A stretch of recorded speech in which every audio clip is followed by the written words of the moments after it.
du Butcherman nghe này xin lỗi là thu suy cái thiểm zong zong cái này xin lỗi những cái lâu trong về luôn prepare về thì nó cái buổi lệ thì nó tin thu suy xem xem mấy cái line vắt là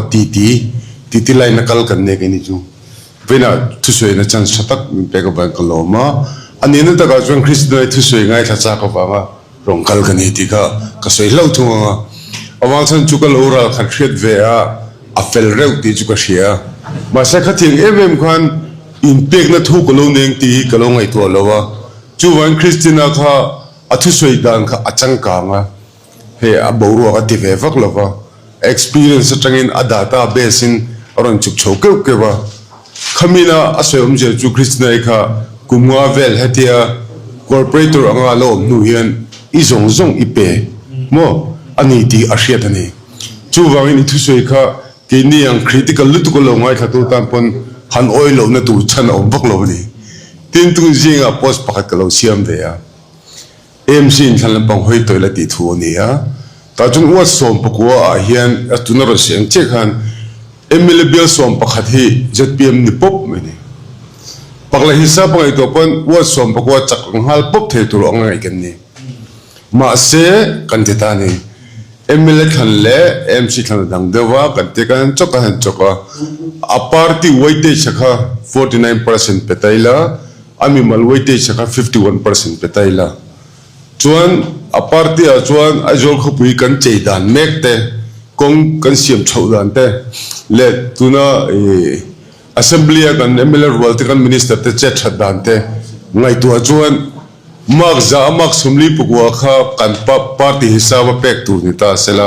45 marks fail chu kan muhala ka ngai shim gai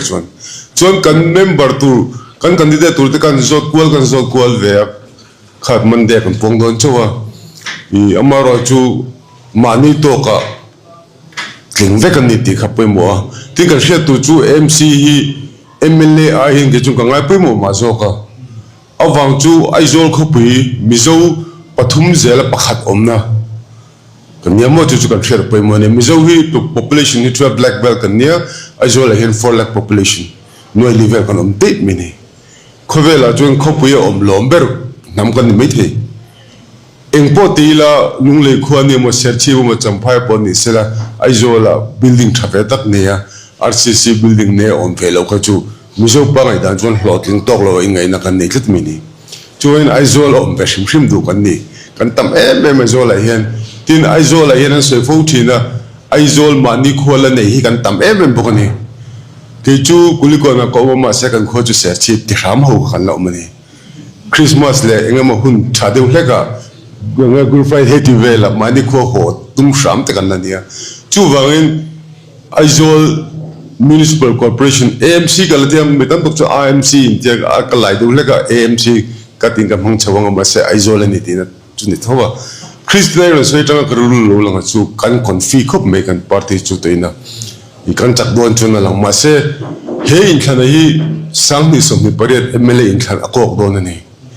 akona tu chan chu he ta dampa kan che chet te chimlom kan che chet khan omje nei faklo aizol an me fing ke kan ni inti ngai dan show kal khom na huna wat som pakwa wat som panga vel tala chakhi ka dhuni chu han tu na ron se ka moi em ma chu ama alo chak mai the ma se so ka na kan siam si lo chuan omje nei don lo ni chu wangin tu na chon engdang mangai to lovin 24 hours a day akha 21st April ma chuan kan savain kan bun sup angai ni MC than zo MC chakang o ti vak ngai ri don lo kunga kan thei le thei do don chu wan tun thakhat lo om chho hi thepato ka moi lo po don lo wa kan dei ahun ni kan ngai tu na reng renga kan ti na reng renga mi kan ton na kan ti hom na reng renga AMC a ZPM candidate an biel an wat an lo vote hin tura ta na ki dil ngong kha afuin ka sia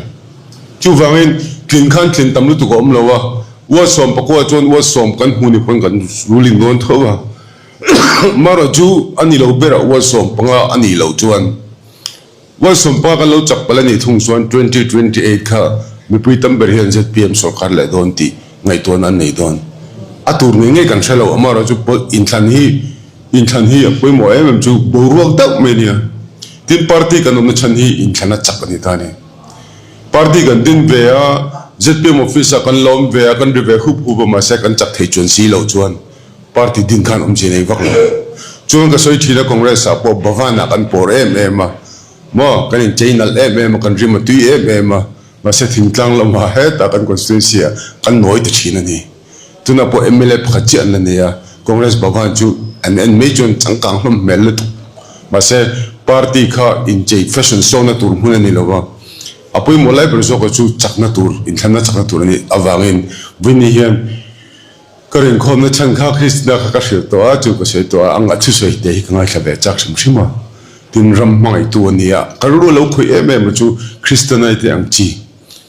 i sum don re ru pu ram mai ni lo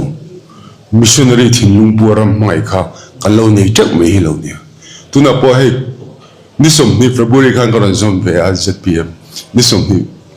khadel che nia nom ka ti chom ne em chon ZPM a hian MLA te zinga le party foi tu te zinga sum don re ru pu lo congress MLA 2G kan ti ho mo party ho ang di lo sum don na ta na i ngai to na mang lo ram foi tu te party foi tu MLA foi tu MLA kan lo ni forme hi lo nia chu wangin mania lai bung ko na kong an siam lai khan ka vakal ve an SE pakhat na ka ti tia ma khan mi lo be ka wang khan kan ti dun ta inge tu na kong hi an siam tha thein em chan bikin ye riat ka tia engdang ni lo congress MLA hun lai ang khan an minister tele party worker te hian budget poisa sanction kharon tham tum ve lo wa de chuan engineer ta khan poisa khan miron ti boi miron tham boi ta lo wang khan engineer ta khan thei patop pon chho lo thei lo ni ti top me ni a formula kha ho ang rang ka tia wa chu wangin ka sui tum zo chu ZPM kha chu exam in pon lo soi sela apoi mo zo chu kan foi tu ten kan concern minister ten kan party foi tu khalampang department on call tu kan GS level ten asum le pai kha tham in lo tum ve lo wang khan engineer ta tang lo thei lo in an om dei me ni tin assembly also chumi chu control saklai to ngani MNF sarkar lai bagan ulti kha katha thiam che lo ge po finance account services ngai senior pol la karin ber pol ko jota hi tak tak me pudom khan asoi ve satli me nge ka ti tak ni em mule ti ani leng ting e thin thia ka ti englo ni puthet tumma du sakbik oma atling masa lalngo ve thal zo zel tiang chi kha om ve to lo wa ti a local kha an approve ang khan ain seniority do thing an pa chu mi ne ti chu wang paisa kha alang tam ta em me ati chu wangin kha thil mak lo ni lo ni ti kha binshila chu soi re ka lawa amang bun ka lawa kan chairman bukin to ba ka soi du chu khovel kan dam chung hina poimo ber chu ngai tuana ani kan ngai tuana kan thinking level hi asan lo chuan ache changkan thelo hanti tin kor chung moi to rim tui to in ka pin hanti ti kwal vel thin mai la kong sira kan zum le du ta chi chuan a boi thak po thin ni chu wan ka soi tum lai ta chu kan ngai tuana kha achang ka na a that phot lo chuan changkang takin anun theingot lo chu wan kan ram le nam froi na hian ram le nam froi hi ejun na ni lawa mission feel ani tiang ngai tuana changkang tak an nei chuan christina te anga corporator level ate MLA level ate kan nei chuan kan ram adam don shim mania helaya lamol ngai lamol development dan to program honna khan ka vakal ve kan chen pa engineer zirate pu ate pu chandam thang lo thu kho betala kawachi baya anbula fiam thu ka soi chu khongain MNF in ya wangin lo tharung reng su ramle nam hi MNF train ngai ve thei thonia ZPM home ngai turjo bi go melo ti ka tian ni khaza angrang khoba chu ang ka soi thuma chu kan party affiliation kho chu eng polo ni sela ramle nam ngai inti sek turin ka du chuwa kini chu kanu ka sei tong kanu pato te mela ko bu pato ka te ve fo kum sung che kan ya u pato a maro chu kan ni turang kan ni sa to a chu eng ma ni to lo mela complain tur kan ni to lo wa maro chu kan ram mai na bangin om mei har sa kan dia chu na them teng te zo ko ngi kan rol ve a tin ram le nam mai hi he pai engem on ne en ti thu ve em zealand tia ka soi fo thin mp ken kan dia sak ber pohan ka soya ram le nam mai tu hian som chop kan ngai tu anilo kanom ringo thian ram le nam mai na kha kan addict ngei tu ni